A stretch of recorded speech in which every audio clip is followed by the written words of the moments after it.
That's the moment the Party for Socialism and Liberation says was inaudible in the critical incident video showing the police shooting that killed Adam Sykes.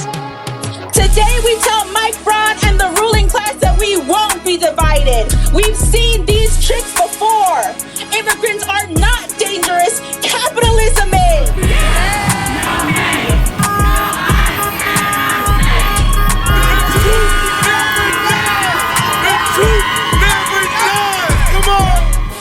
Happy Pride, y'all, and welcome to another episode of Naptown People's Radio. This is a weekly podcast brought to you by the Indianapolis branch of the Party for Socialism and Liberation. I'm your host, Danny Abdullah, and I'm here with my comrade and co-host, Derek Ford. We're here to guide you through the pressing issues facing Indianapolis from the perspective of our people, not our oppressors. And as organizers involved in these issues, we're not just talking about the news, we're making it happen.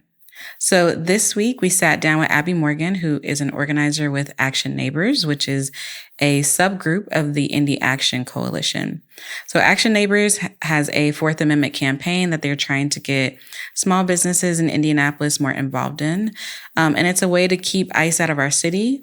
And, that work starts with us. So it was really cool to sit down with Abby and learn more about that coalition. And I was able to go to one of the meetings, which is where I met Abby. So I'm excited for everyone to hear that conversation. But before we hear from Abby, we're going to hear from Derek and the Naptown Breakdown. So what you got for us today, Derek?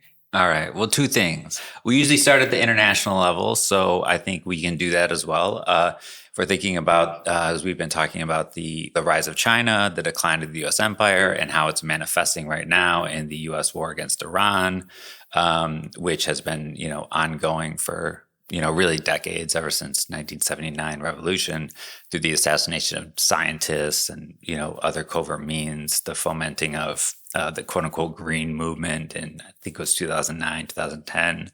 Now it's like a war, right? And the Democrats just passed a resolution against the war, but that's really symbolic because Vietnam wasn't a war. It was a military action, right? Mm-hmm. But Trump knows that he's losing. And interestingly, how to bring it back home is, BP, British Petroleum, which was originally the Anglo-Iranian oil company, right? Mm-hmm. So it's like has a lot of has its foothold in northern Indiana, and they've been on lockout for several months, right? Mm-hmm. And so they've got non-union people working not only like in Indiana, but like manning the ships, right, that are trying to enter the Strait of Hormuz. Okay. And let's just say that's not working out well. Right. They're losing gallons and gallons of oil to stupid mistakes, people breaking barges because they don't know what they're doing. And so that's, coming back home, right? And what does oil do? Provides energy in this economy. And so the, all of the news lately for a long time now has been the data centers. We've been struggling against them when they popped up. We continue struggling against them. And as the rush for them continues, reporting done by WTHR has found that data centers are currently incurring a loss of $655 million in potential tax revenue. So the biggest winner is Amazon. They're getting $611 million of these abatements. And what's interesting is that a couple of months ago, we were told that they wouldn't exceed $1 million. Right. And now they're at least $650 million. Yeah. So, which is wild. AES is lying to us. All these people are lying to us. Are you surprised? I was going to say, that's so shocking. Oh my gosh. That's sarcasm, just in case no one gets sarcasm. But I feel like they can probably get it better with the face, but. That's fair. Yes. No. Why would I be surprised? The people who, I don't know if y'all have been paying attention to the little neighborhood meetings that AES was supposed to be having with people, where they're yeah, we want to answer your questions because you have questions about your bills. And people were like, okay, yeah, bet. And we're planning to show up in droves because people's AES bills have been astronomical. And they were like, oh, wait, actually, we're not we're going to look into this more. Because of threats. Yeah. Without naming a single threat. Right. Because who's threatening you? The only threat was like they would have to face the public. Yeah. Because let's face it, these are monopolies. Yeah. Like you and I can't start like an energy company and like, these are monopolies, and so they should be controlled by the people. Absolutely. Right? They should also be just human rights because everybody needs electricity. Everybody needs those things. Yeah. Yeah. And so, and I encourage people to look into AES locally, nationally, see who the president is, see what other realms of the city they're involved in. You might be surprised at what you find. So the same politicians, who solicit funding from developers, give them these generous tax breaks, are the same ones that tell us we don't have enough money to improve, our schools, our infrastructure, our public health, childcare, right? The same ones stripping away everything that we actually need and just giving it to these billionaires. And as a state, we are on pace to lose over $1 billion per year in these tax abatements. So that's $1 billion that serves to line the pockets of the wealthy, right? While the cost of living rapidly increases in the state. I don't know about you, but my wage is stagnant, which means it's a pay decrease. So you think about how many problems in Indiana could be eradicated overnight with $1 billion. Yeah. I mean, just think about that. Yeah. $1 billion. Well, we could do that instantaneously, right? Which shows it, and that's what we would do in a truly democratic system. Absolutely. And we could do it quickly. But that would be one where we put the interests of the public and the people are in charge, above the interests of the wealthy. But it's just a good thing to think about what could we accomplish because we can do it, right? We can absolutely do it. And that wouldn't take a revolution, right? No, that's not that's not a revolutionary idea, right? Like, I feel like that's kind of like...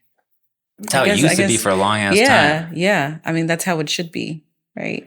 Yeah. I mean, there's so many things that like the city of Indianapolis could do with $1 billion, right? We could hopefully have...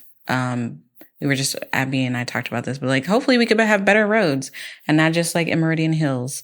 We could, kids could I don't understand why kids have to pay for lunch. Like you go to school because you have to go to school and then you have to pay to eat somewhere that you have to be for 8 hours. It's wild. Like maybe kids could have just free lunch. You don't have to qualify for free lunch. You can just get free lunch. It's fine. Just some basic things, roads, education, food, Yeah. But I guess they're all flying helicopters around. Their kids are going to private schools, and so they don't care. Yeah, they don't care. They're so detached from the everyday reality on the ground. Yeah. Speaking about people who don't care, actually. They are on the ground in many ways.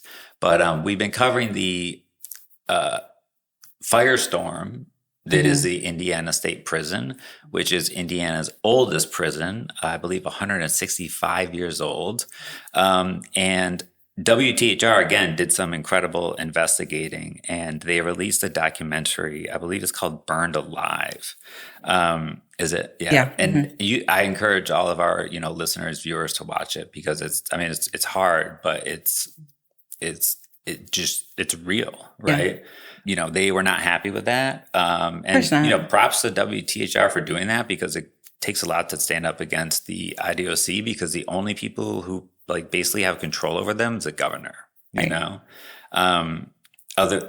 than the, force of the people. And so I wanted to talk about the fact that a couple of lawsuits that have been pending and that are in process, as well as the fact that now Mike Braun, that he's aware of the situation about 4 months later, has ordered the new, head of the DOC to take immediate and swift actions. Now, I'd like to remind our viewers and listeners that originally the was it $2.7 billion construction of a new prison in Westfield, which is 15 miles away from ISP, was intended to replace both Westfield and ISP. Right. And then only a couple of years later, the head of the DOC walked that back and said, well, no, we got to keep ISP open for some time after that. And that's while they know this has been going on since 2017. They know that these fires have been killing inmates. Yeah. Like, I mean, sending them after the release of the documentary, one man was flown to the hospital with 60% burns over his body. They had to amputate his legs and arms. Another flown to the hospital, 80% of his body. Amputate his fingertips. And it's just, it's just horrendous the way that they treat these people. And so what does the, bronze appointed DOC head do but say, okay, we got to take immediate swift action. First thing, D-block, where all these things are happening. We're going to cut off the electricity and lights. Second thing, we're going to do more shakedowns. Yeah. Right? We're going to have, prisoners, they're going to have less privacy. We're going to take away their electronics, which they're entitled to have, right? Mm-hmm. We're going to make them sit in the dark, basically. Second thing, training, blah, blah, blah. Third thing, intense monitoring. So basically even more and more surveillance on the prison population because, that's an explosive population and they are scared as, I'm not supposed to cuss on here, according to Danny, but they are scared as of the prisoners uniting and revolting because some of these fires are sparked as in protest, right? I mean, think about Red Onion Prison when people are self-immolating to get the hell out of there. Yeah.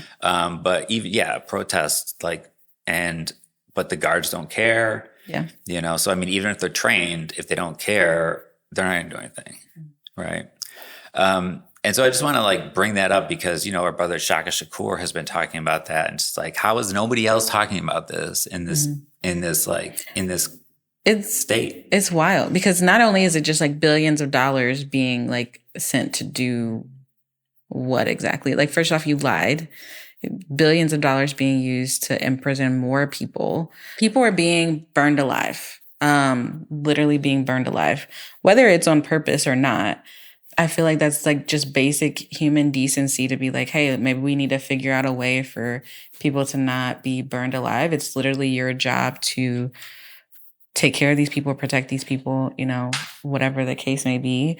And they're dying under your watch. As far as there's so many human rights violations that are going into this entire thing. I'm thinking just off the bat, okay, we're just going to cut the electricity and people are sitting in the dark. You literally can't do that. What are we talking about right now? You can't just have people sit in the dark.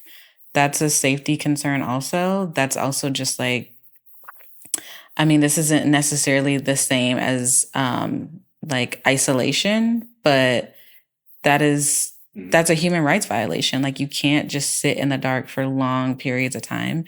Literally, the things that are going to happen to your brain if you're just sitting in the dark is there's so much research out there that that's just basic. I feel that is a basic thing that you should know. You can't do that. You can't do that to people.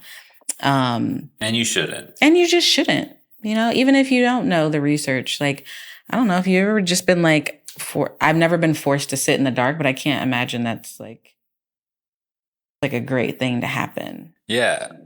I mean, you can't read. Yeah. You can't, you have no connection with the outside world. Yeah. You don't have electronics, so you can't be in communication with your family. And that's a way to isolate prisoners from the outside. So it's another way to try to sever that connection, which is why we got to keep rebuilding that inside outside. You know? Which without a connection to the outside world, without a connection to anyone, right? Recidivism rates, go up, which is what they also want, right? They want people to have their mental health compromised. They want your mental health is already compromised because you're in prison and that's already trauma. So let's start there. But you don't have connections with the people that you love and that love you as well. And that's impacting your mental health. That's going to cause you to do some things that you maybe normally wouldn't do if your mental health was intact. If you knew that, people care about you, but you're sitting in the dark, you're not talking to people who care about you. You're left alone to your thoughts because you can't even read. Who knows what that's doing to you? So Yeah, this is all about design. This is all like Absolutely. this is all part of their plan to like continue to entrap us. And we talked about this a couple episodes ago of like their plan. They know that like the beds will be filled, right? Like that's what they said. They know the beds will be filled, and this is part of it, right? Yeah. Yeah, and just a couple more things. I want to go back to 2017 in the case of Joshua Devine. He was burned to death in his cell at ISP, and he died because the IDOC ignored his increasingly desperate cries for help. The cries for help from numerous other prisoners, because they do look out for each other, Right. Yeah. in his housing unit, and the thick smoke billowing out of his cell and filling the entire cell house. So they had the opportunity and obligation to save his life by opening a cell door and rescuing him from the fire. Instead, they let him burn to death. They didn't open his cell door until nearly an hour after the fire began, long after he had died. So they were aware of the risk posed by fires, and so they brought, an action to hold the defendants accountable, right? And then another one is the, they're demanding a jury trial, right? Basically because the facts of the case, right, are most favorable to the plaintiff, right? And they also bring in other defendants. Other defendants. So Officers Rodriguez, we want to say their names, say their names. We say the victims' names. We also say the perps' names, right? Rodriguez, Abbasi, and Blakey. They were the 3 COs that night on duty in B cell house when the fire began. They were working the night shift, and they are the ones who just completely ignored the cries for help, because they don't really see these people as, people. Yeah. And unfortunately, that's all too often the case. And then also, this is not long ago, January 14th, 2023, Michael Smith burned to death in his cell at ISP because the defendants ignored the serious risk that, people be seriously injured or killed by fires in prisons. So when a fire started in a cell on January 14th, they ignored his desperate cries for help. The script is, kind of the same. And these are just 2 suits, right, that are pending. And, that's not going to bring their lives back, right? Who knows? It's not. These people shouldn't have been in prison in the first place, right? And, Shaka Shakur, talks about this in Manifestations of Thought, which we really recommend everybody read. Talks about how just, we need to rebuild the prison movement because not only are, in one sense, all prisoners are political prisoners because they're prisoners of the system. Right. Yeah. But we also have our political prisoners in there who are our leaders. And the movement's nothing without leaders. We lose our leaders, man, we got nothing. So we want to do this for them too. And also just basic human decency. I mean, I don't care what you did. You should not burn alive in your cell. And it just goes to show any other country in the world, if this happened once in China, the US would be me. Oh, see? CNN. Yeah. Yeah. Look how, but it doesn't happen there. It doesn't happen there because they don't have as many people in prison. The prisons are totally different. Same with Venezuela. Absolutely. Right? Absolutely. So it speaks to the nature of the prison system, why we need to just, get rid of this prison system for sure. Yeah. And liberate all these inmates, close down ISP. There's the answer. You want to know what to do? Close that shit down. It's 165 years old. Yeah. Close it down. Don't build a new one either. No, we don't need a new one. And if you think, this is something Shaka says, if you think that they're building all these prisons just for, quote unquote, immigrants and, illegal or whatever, right? You're wrong. Because they can fill the beds 20 times over, right? They're preparing for a new era of repression because they know that the people aren't going to take it any longer. Absolutely. And I know there are some people, I've had conversations with people who are I know I know a cop and like he's nothing like that. First off, you have no idea what they're doing when they're at their jobs. But like I'm listening to like I can't even imagine hearing someone screaming. And I can only imagine what these men sounded like. And those are only the two that we know about, right? Like those are the two that are like, right. Like that have court cases, right? Like, so there's so many more. But like I can't imagine hearing someone scream because they're literally on fire and then hearing others screaming like, he's on fire, help him, and just not doing anything, and like I'm not going to get too much into psychology, but like there's no way that you can compartmentalize that. There's no way that you can be like that at work and then you leave that at work.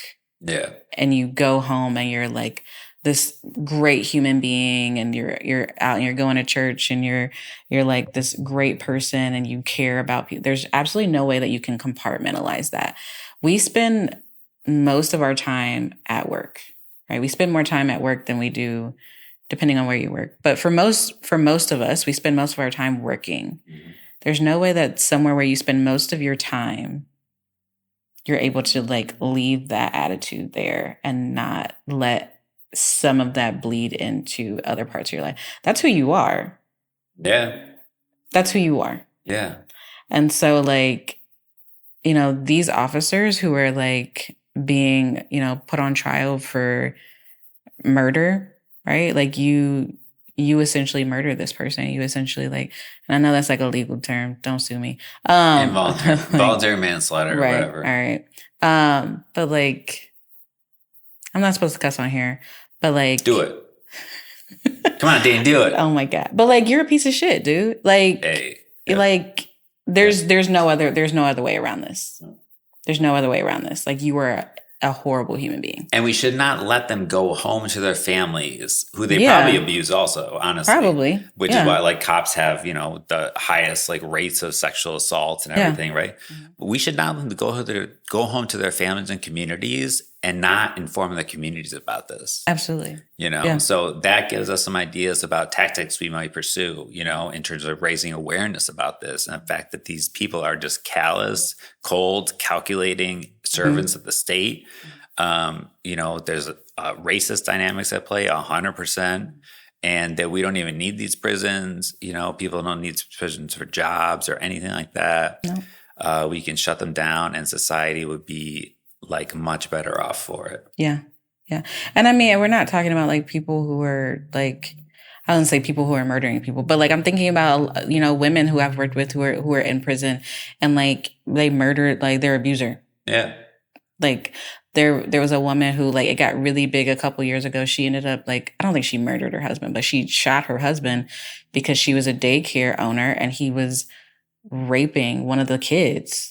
Why is she in prison? Yeah. Why is this woman in prison for shooting her husband who was raping a child she was supposed to be caring for? Yeah. She did her job. Yeah, she should be given a Presidential Medal of Honor. What are we talking about? Yeah. Like, what are we talking about, Yeah. So, like, I was about to say, unless they murder somebody, but, like, actually, why'd you murder him? Let's ask that question. Yeah. What happened? Is that murder? Is it murder? That's forget him, Yeah. Yeah, we should be helping you actually. So, but like, obviously, but like that guy should be in prison. Like you're harming children. Yeah. These billionaires, these dudes should be in prison. Like billionaires should be in prison, right? Like not people who are like trying to just live our lives, who are protecting children, and yet those are the ones who are locked up. People who are like selling weed. Why are you in prison for selling weed? Yeah, immediately, like, just eliminate all that stuff. Yeah. And, a different kind of prison we would want. I think that's important. It's like, one of my comrades was telling me about visiting a prison in Venezuela. Mm. And the guards are unarmed. Mm-hmm. The cell doors are unlocked. They're making, like, counterfeit Nikes, They're calling each other comrades because they're trying to actually, like, reintegrate them into a new revolutionary society. Absolutely. Because these are like, cops who protected the old era. you know? And so they need to be like re-educated and see the error of their ways and enlightened, because we believe everybody has a capacity to change. Yeah. And that's what we would build, that like, it would actually be rehabilitative, you know, and not just, this is just punishment. It's a way to warehouse an entire segment of the population and subject them to just the most cruel and unusual punishment that like we can get away with, apparently. Yeah. So that's why at the Indianapolis Liberation Center, we got Shaka Shakur Freedom Campaign, Coalition of Free Vernon T. Bateman. And if you got, you know, if you know anybody in ISP, hit us up. You know, we'll represent for you, not like legally, but in the streets, because that's ultimately where things change is in the streets. The courts, that's one avenue. Elections is another avenue. But the most important thing is that the streets and the workplaces, the factories, the campuses, when people take there, that's when social change happens. Absolutely. All right. I think that's it for the Naptown Breakdown. And we will be right back with Abby after a short break.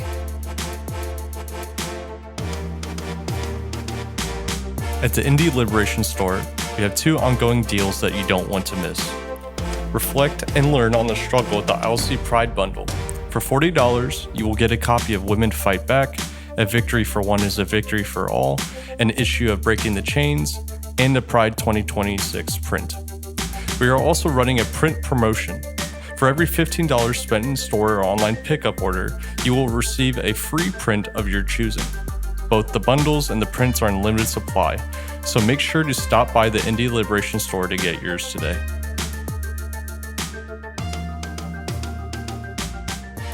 And we're back on Naptown People's Radio. So I am here with Abby Morgan, and Abby is an organizer with the Action Neighbors, which is a subgroup of the Indie Action Coalition. And Abby is here to talk about the 4th Amendment workplace action she, as well as other organizers, have put together. So thanks for being here, Abby. Hey, thanks for having me. Yeah, we've already been as y'all know, I'm like a yapper. And so we've already been talking before I even started recording. And I was like, oh man, okay, we should probably get this started. But I think so far it's been a good conversation. So I wanted to share with listeners, I was able to meet Abby at a meeting for 4th Amendment workplace action. And I was like, oh my God, this is such great information. This is amazing. I would love to have you on the podcast. And you were so nice about it. You were like, absolutely. So, and we have a lot of listeners, which is super exciting because we've been doing this a year. I think a lot of people are going to be like excited and wanting to take part of this. So, let's just get into it if that's okay. Yeah. So let's start with what is the 4th Amendment? So the 4th Amendment is the amendment to the Constitution that protects everyone against illegal search and seizure. Mm-hmm. So it actually looked it up. It goes all the way back to 1791. Wow. Okay. Yeah. And was created because back in the day, British soldiers were going into colonial folks' homes without any reason and rifling through their homes. Okay. And so that was the start of why they created it. Okay. So really kind of part of the foundation of this country. Right? Oh, yeah. Very much so. You can't just go into people's houses or in this case, workplaces, mm-hmm. right? And just do kind of whatever you want to do. What, as part of this, what qualifies something as reasonable versus unreasonable? So, any officer would have to have a reason to come in, a reasonable suspicion or a warrant. So, for what we're talking about right now in terms of ICE, mm-hmm. They have to have a warrant that has the specific address of the place on it, the person that they are looking for. Mm-hmm. And then it also has to be a judicial warrant that is signed by a judge. And so they have to have a reason, right? A good reason. And then somebody who says, yes, this is a good reason for us to come into someone's home or workplace. Okay.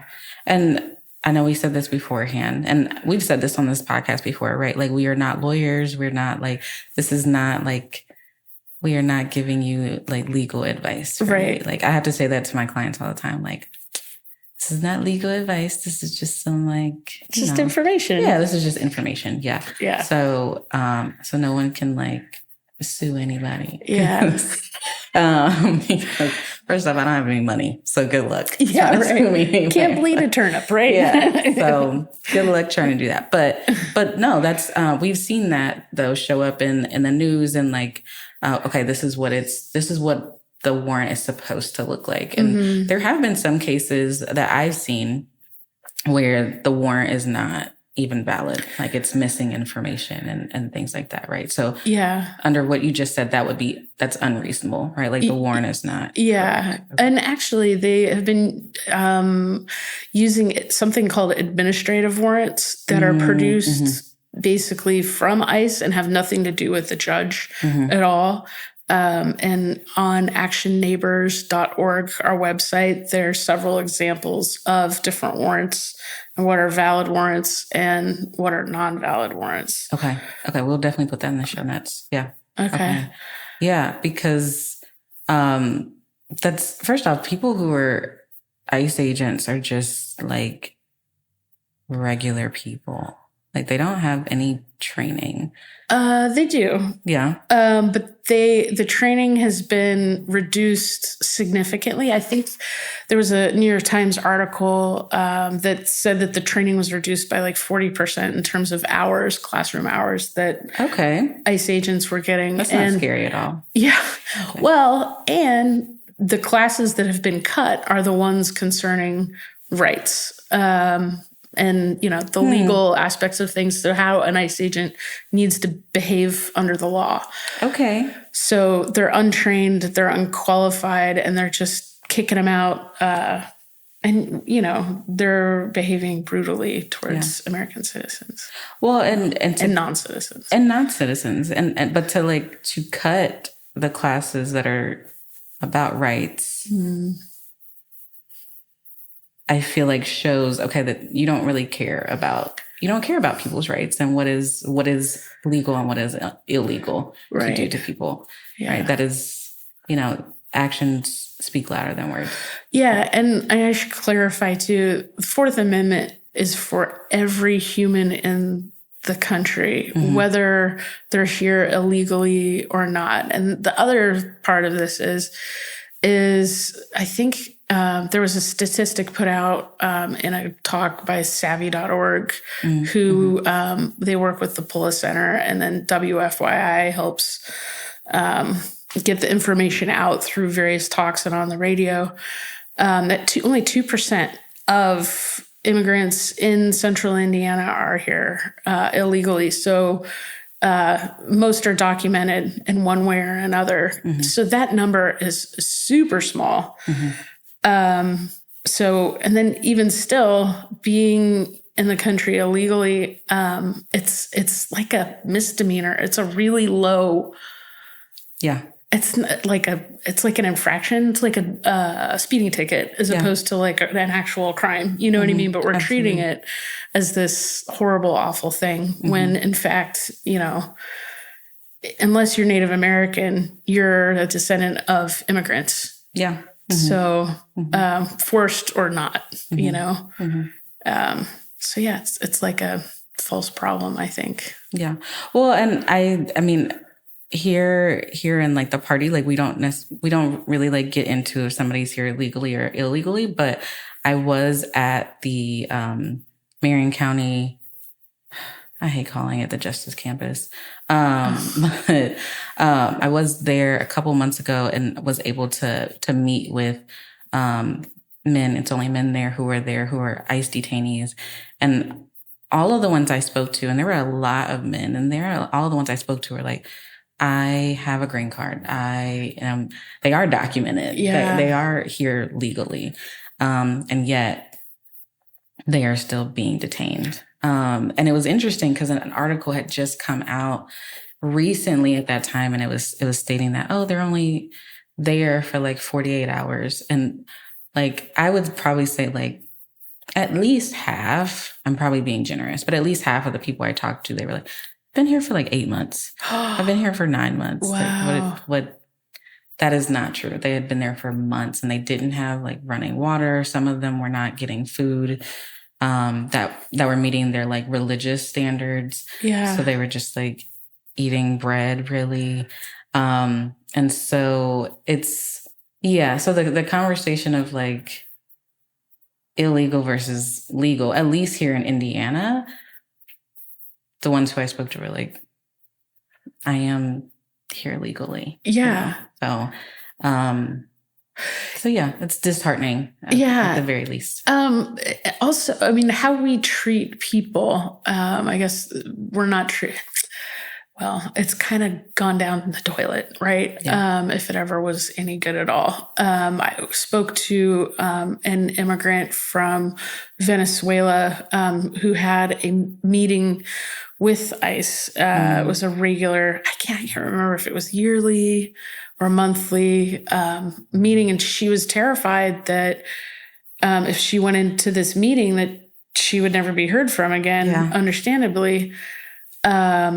And she was describing what she has to do on a day-to-day basis. She has to check in with ICE every single day on her phone and send them a picture of her every single day, which is more than what criminals on parole have to do. Yeah, it is. And she was here on an asylum claim. So she was also here legally, you know? And because she's here on an asylum claim, she's here traumatized. Right. And so then we're also putting her through this process that is terrifying. So we're terrorizing people on a kind of a consistent basis. Absolutely. Yeah. And I mean, to speak of trauma, like I most people who are immigrating really anywhere, it's not like things have gone, hunky-dory where you're from, right? Like you are immigrating for a reason. Now, of course, there are some people who immigrate like, oh, I got this job opportunity, things like that. But for the most part, the people, especially that we're talking about right now, they did not come here because things are going well. Right. Yeah. And if you've ever been in another country, it's scary. It can be scary. Even if it's like an English-speaking country, you're comfortable with the language and the culture, it's still different enough that it's unsettling. And when immigrants come over and have these really harrowing journeys and they survive it, those are incredible people who make a life in a culture that's not their own. Absolutely. After surviving, whatever they've gone through in their country, and then the transition to a new, it's like, yeah. You said that story and it just reminded, I used to work at Taco Bell. I talk about Taco Bell on this podcast way too much. But I used to work at Taco Bell as a teenager, and most of my coworkers were immigrants. And I'll never forget, I didn't know what an undocumented immigrant was when I was a kid. It's not really something that I was thinking about. But I knew plenty of them, even if I didn't know that I knew them. And I'll never forget one of my coworkers, her name, actually, I'm not going to say her name, but one of my coworkers, she was telling me the story of how she came to the United States and she was heavily pregnant. And she was like, oh yeah, I walked from Mexico to California. And I was like, and she was like, and as I was walking, like my brother, eventually he got picked up and sent back, but I kept walking. And I was like, you walked from Mexico to California? Yeah, wow. And I was like, did you walk to Indiana? She's like, no, I didn't walk to Indiana. She was like, but I walked from Mexico to California. And I was like, yeah, man, you should just be here. Like, you should just be here. I was like, if you got that much determination to like be here, like you should just be here. That's ridiculous. Like I don't want like walking around my neighborhood with my dog sometimes. Like if it's too hot, like you walked from Mexico to California and pregnant. Like that's incredible. That's amazing. Right. And she was so cool. She was amazing. I loved her so much. But like, Yeah, if you want to be here that badly, for whatever reason, I was a kid, so she didn't tell me like what was going on that made her come here. I'm like, yeah, you should just be here. Grit and initiative. Yeah. Right? Yeah. That's You deserve to be here. I mean, like if we're supposed to be so hardworking as we say, like that's hardworking as heck. Like, so that's American as heck. So you should just be here. You know? She was so cool. I loved her. She was amazing. Yeah. So are there, I mean, we kind of already actually like touched on this, but are there any examples of like, the police or ICE agents in particular, because we're really talking about ICE agents, but it's kind of the same, but violating the Fourth Amendment? Like, why is it important right now to be talking about the Fourth Amendment? So I think with everything that happened in Minneapolis, I think it was really terrifying. Yeah, absolutely. For a lot of people seeing those images. And I think that understanding how to protect yourself is important. Mm-hmm. And I think that businesses, it's really important that they understand how to protect their employees while they're at work. Mm-hmm. And so I think it's on individuals to kind of understand their rights. But businesses need to help out the community members. And so I think when that was happening, I was very distressed during that time, I think, like a lot of people, and I was trying to look for solutions. And I stumbled upon Siembra, North Carolina, or Siembra NC, which is a Latino advocacy group out of North Carolina, who actually started the Fourth Amendment Workplaces program. Okay, all right. And they made it so that it could be duplicated in different places, which is what we did here. But so the cool thing is there are people forming coalitions of businesses who believe in the Fourth Amendment in cities across the country. So I think there's work going on in Texas. It's all over North Carolina and surrounding areas. And then also, pretty sure Boston. So, and here in Indy, it's in Ohio. And yeah, it's a pretty cool group. So we put it together, the information on our website, because there were a few additions, the things that needed to be changed that were different from North Carolina. But then, started to create a coalition of businesses who would agree to train and inform their employees to know what to do in case ICE came to their business. And we have contacted about 200 businesses so far. Okay. And we have a coalition so the people who've agreed to kind of be a part of the coalition is maybe around 60. Okay. Or That's so. Awesome. Yeah. So like 1 out of 4. Yeah. We had a lot more join up right after in the winter when ICE was, really terrorizing people. They've kind of died down a little bit, but I'd imagine that they're going to pop back up in force, but who knows? Mm-hmm. Yeah. Well, I mean, we were, before we started recording, we were talking about like, the World Cup that's happening and just kind of I'm not supposed to cuss on here, the mess that is happening with that and people trying to get in the country just to do their jobs, just to be here on a visa for a short amount of time and do their jobs. And so, I'm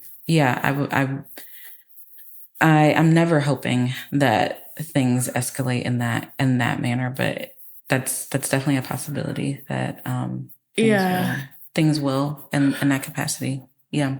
We definitely want folks to prepare them. Businesses should prepare themselves anyways.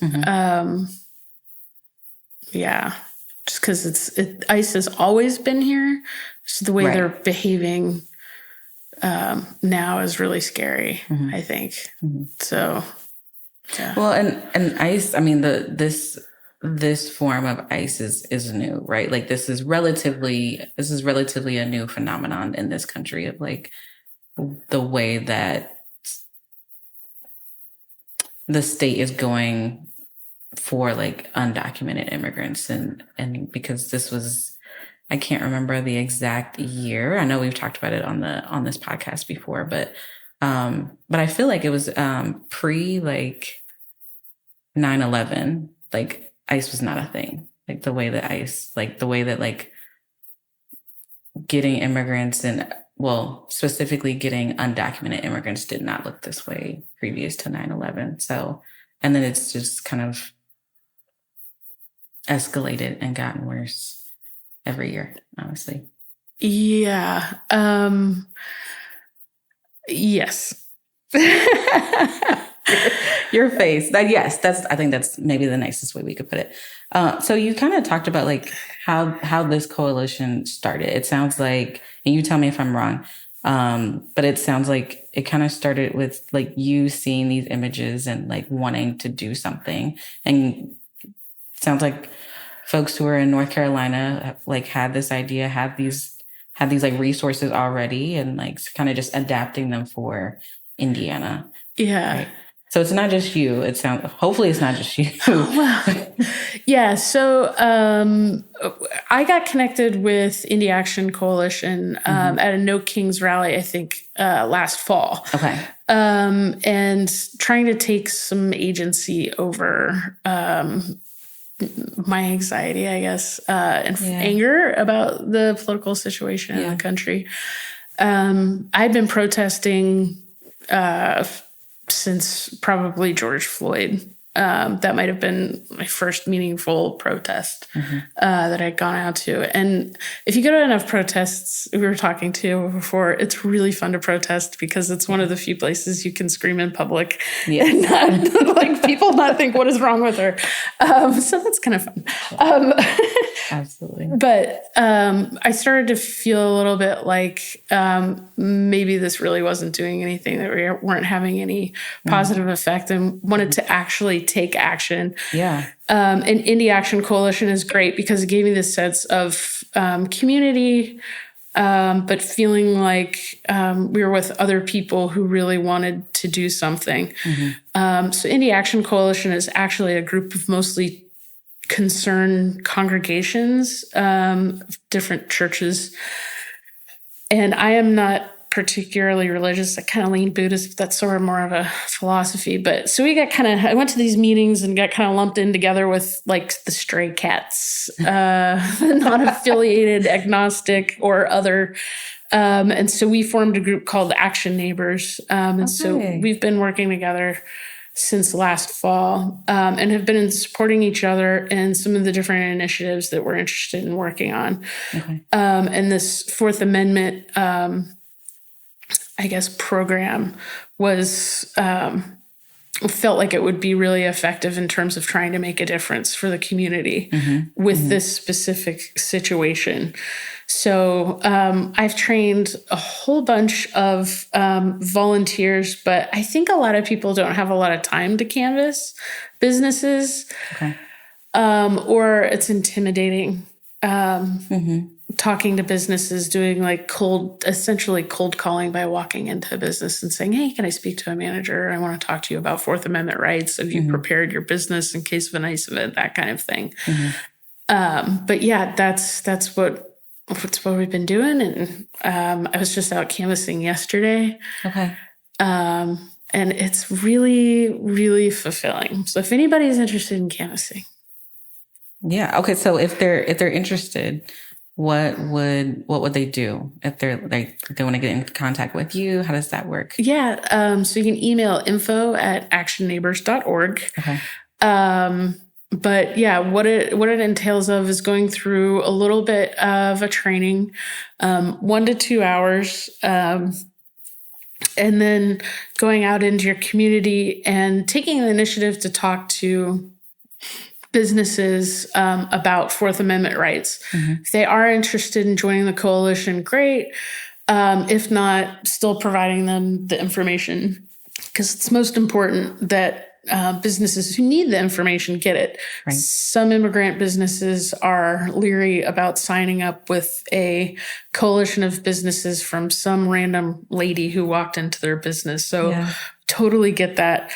So we're not pushing the coalition super hard, but the point of the coalition would be to take a bunch of small businesses and then be able to approach medium-sized businesses and say, look, we have all these small businesses. And then take medium-sized businesses and say, hey, Lily, look at all these businesses, small and medium-sized businesses, come join our coalition and help make Indianapolis a Fourth Amendment city where we protect and train folks up on their rights in case of a large ICE presence in Indianapolis. This is a logistical question. What constitutes something as like a small business versus like even a medium business? So we're talking to businesses that are like kind of like mom and pop places where you can get in front of an owner or a decision maker. So a place like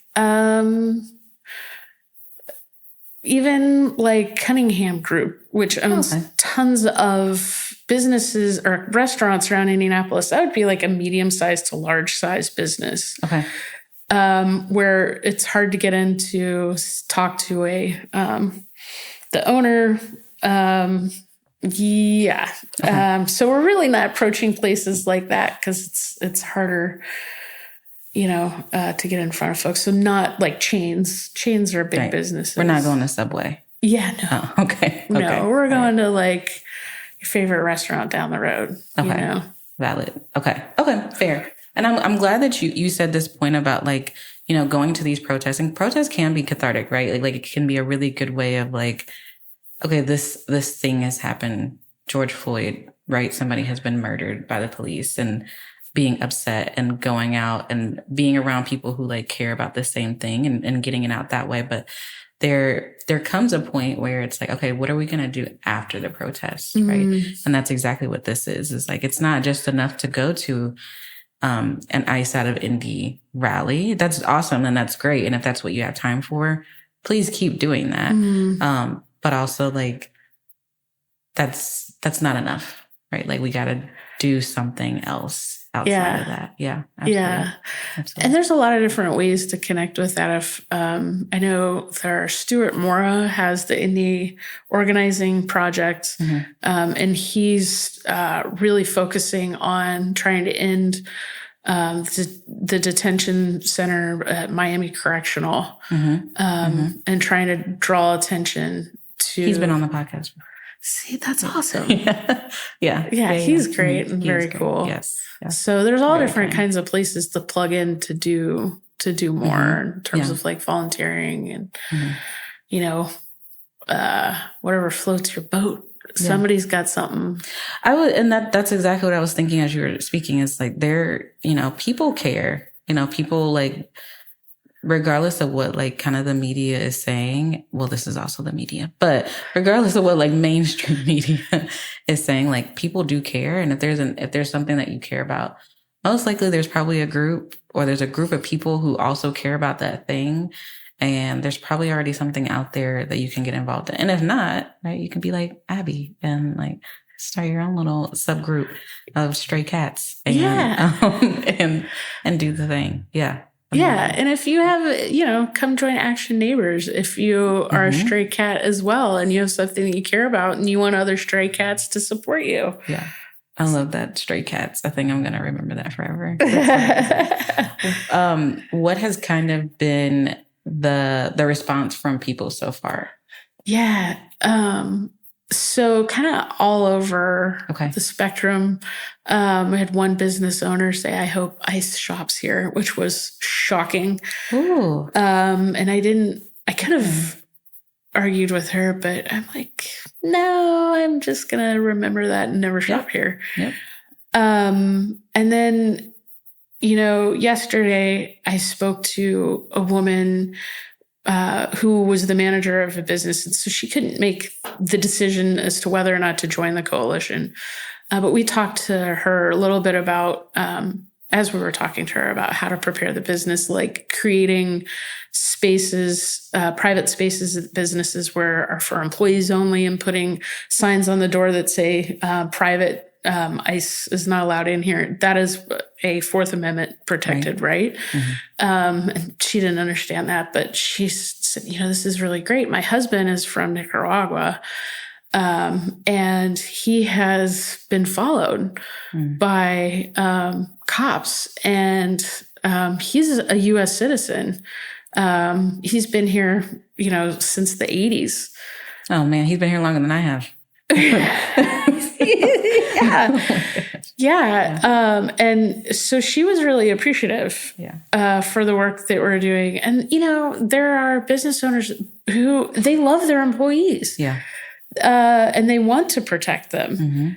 I had another woman say, I had a guy from El Salvador who I would protect like Anne Frank in the basement of this business because he's such an integral part of, what we do here. Yeah.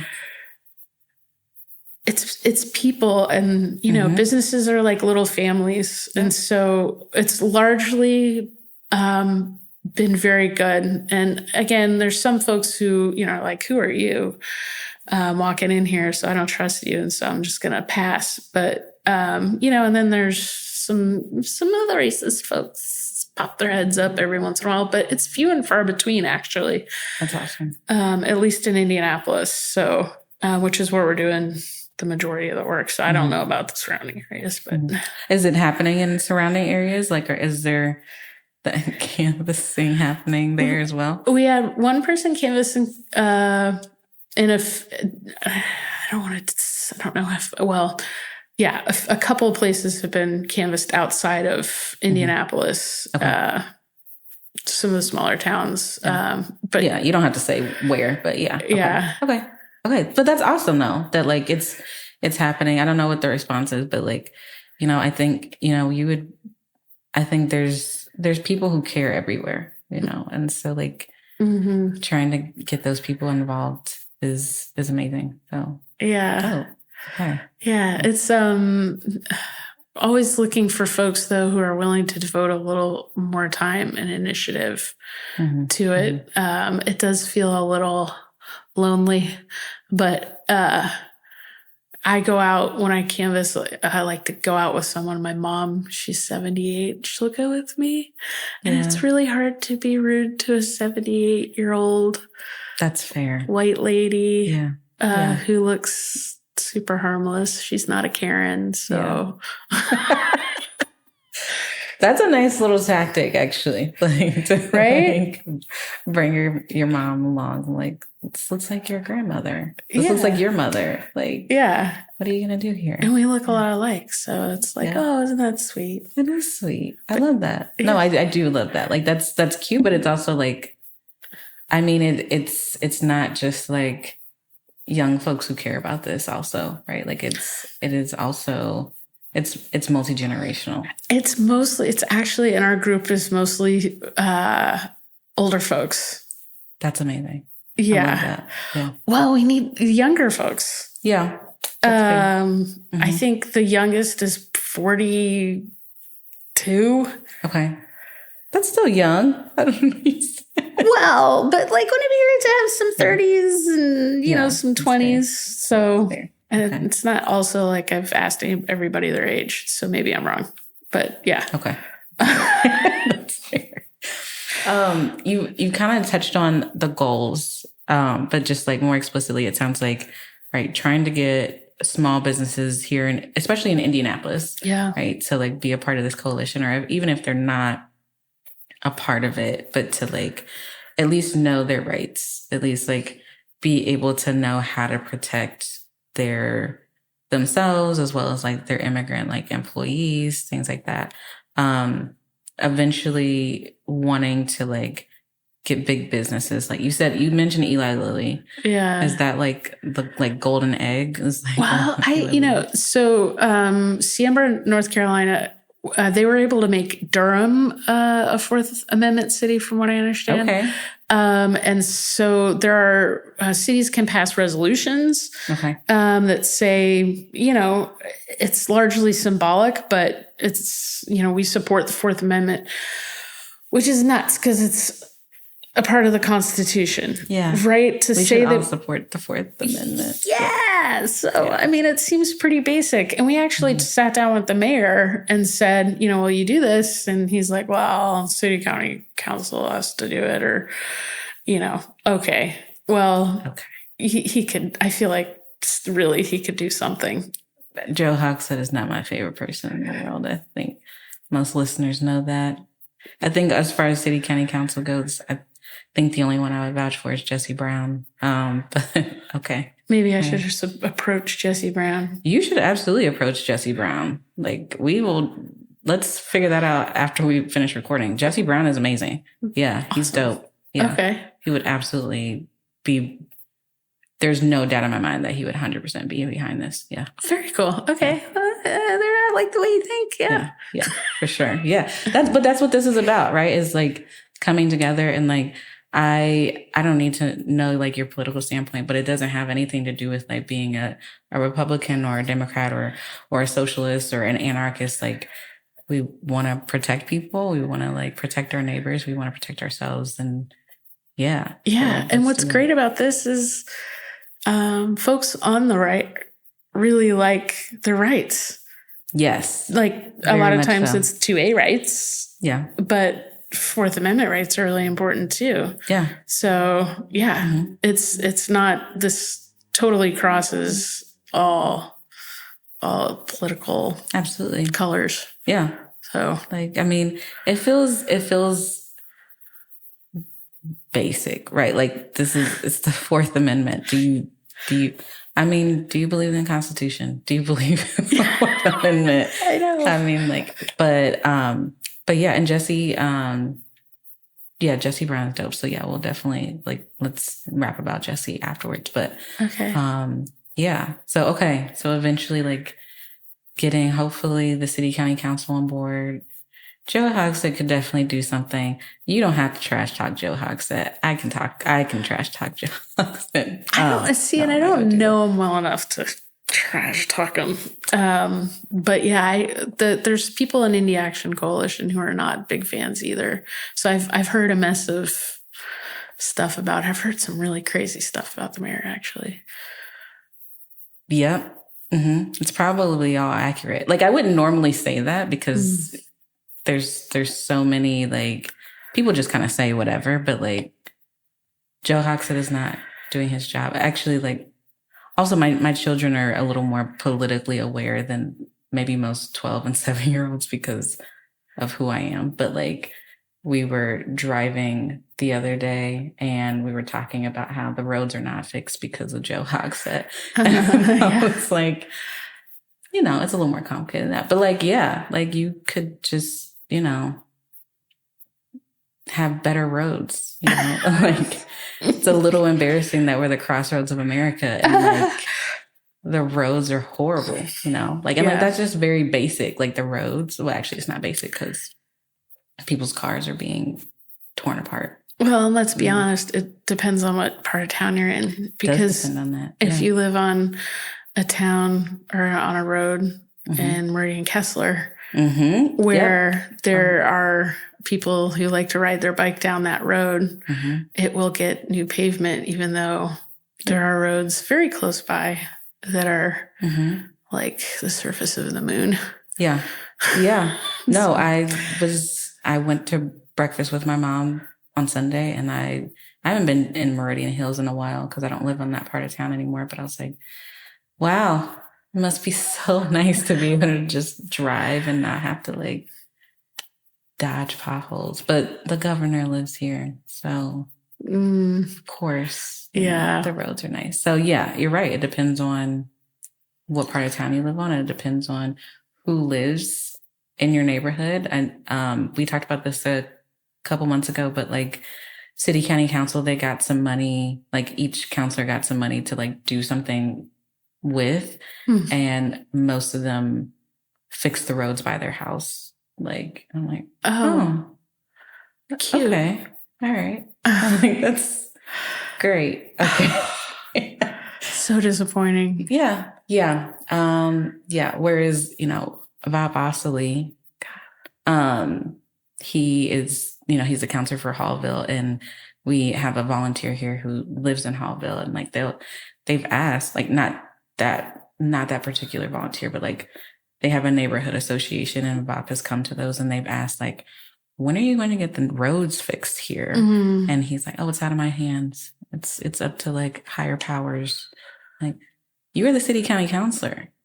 Yeah. What are you talking about? So it's disappointing all around. It's just very disappointing all around. But yeah, I know we're supposed to be talking about the Fourth Amendment, and now we got on roads. I'm so sorry. I'm so sorry, Dakota and Lucas, because I do this every time. I'm so sorry. But I mean, it goes back to like it's all connected. They could do more. Like you said, Joe Hogsett could absolutely do more. Yeah. And one of the things that we asked of him too was when we talked to him, he's like, I really can't do anything because, they passed a law saying that IPD needs to work, or IMPD needs to work with ICE in conjunction with them to help, I don't know, police or whatever. Anyways, so he's like, my hands are kind of tied. But I even asked to be connected to the Indy Chamber of Commerce to help distribute some of this basic information about our rights that we already have. This is nothing revolutionary. And he sent out, his assistant sent out an email, but then we've heard nothing. So I got a text through one of the leaders of Indy Action Coalition saying, did you still want help? And it was like, yeah, we would like help with Indy Chamber of Commerce, and nothing. So I don't know if that's partly on Indy Chamber of Commerce, but I feel like at the very least, the mayor and his office could be pressuring them a little bit, or saying, this is a basic thing that people on the right and the left, it's important to them. It's important for business owners to help protect their business. And so he could be doing more there. He could help us get into Small Business Association. So there's definitely more stuff he could do. Absolutely. Yeah. And I'm not sure why he wouldn't do that, but he knows how important that law is too. So he does know how important it is. And I often, when I hear any politician, not just Joe Hogsett, say like, I can't do anything, or like I'm like, then what are you here for? Yeah. Like, what did people vote you in here for? If you're not going to help the people. Stand up for your constituents. Absolutely. Yeah. Absolutely. Yeah. And I mean, I don't care like what color they're repping. But like, either way, like, just like listen and stand up for the people who like not just voted you in, even the ones who didn't vote for you, because that's your job. Yeah. That is your job. Yeah. It's not like you pick and choose who you get to help in your city. Absolutely. Right? You have to be there for everyone. Absolutely. Yeah. So. You did, this was amazing. You answered most of my questions. You talked about how folks can get involved, like your goals and things. Is there anything that you would like to like leave listeners with? Any like last things that like maybe we didn't touch on? Yeah. So I like to watch Rachel Maddow, and one of her people that she's had on a lot is Tom Snyder, who wrote the book on tyranny. And she was talking last night about, in his book, I think it's number 2, most important thing to do in the face of tyranny is to pick an institution and support it. So whether that's like public media and journalism, or she had a lady on, a congresswoman who helped who sued the Trump administration, get him to take his name off the Kennedy Center. So she was championing the Kennedy Center. Yeah. And that could be a law. Yeah. Right. Support this Fourth Amendment as an institution, And I feel like if everybody does that and really leans into supporting an institution, we can move the needle more and away from some of the awful things that are going on. So even if you don't come canvass with me and talk to businesses about their Fourth Amendment rights, pick something and do something and lean into it hard. Absolutely. On top of screaming in public at very specific times. At very specific times. Yeah. I love that. Yeah. No, we say that all the time on Naptown People's Radio of like, get organized. It doesn't have to be, obviously I'm in the Party for Socialism and Liberation, but like it doesn't have to be that. It can be, it can be Indie Action Coalition. It can be Action Neighbors. It can be, I mean, I was going to say some things that it shouldn't be, but like, get organized, what is it that you believe in and find an organization that aligns best with what you believe in and get organized. Absolutely. I love that. Yeah. Amazing. Okay. Well, thank you, Abby. I appreciate you coming on today. Thank you. This is amazing. All right. And we will be right back after a short break.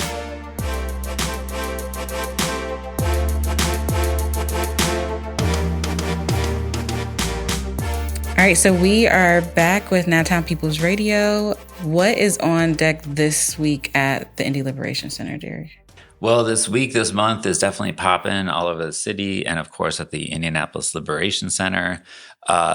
Thursday, which is June 11th, and as we mentioned earlier, is the 1-year anniversary of the very first episode of Naptown People's Radio. That's amazing. So, yeah, it is. That's wild. I mean, we've been doing it. We said we'd do it. We did it. It's not just us, of course, the collective effort, but I'm impressed personally. But it takes a lot to do it every week.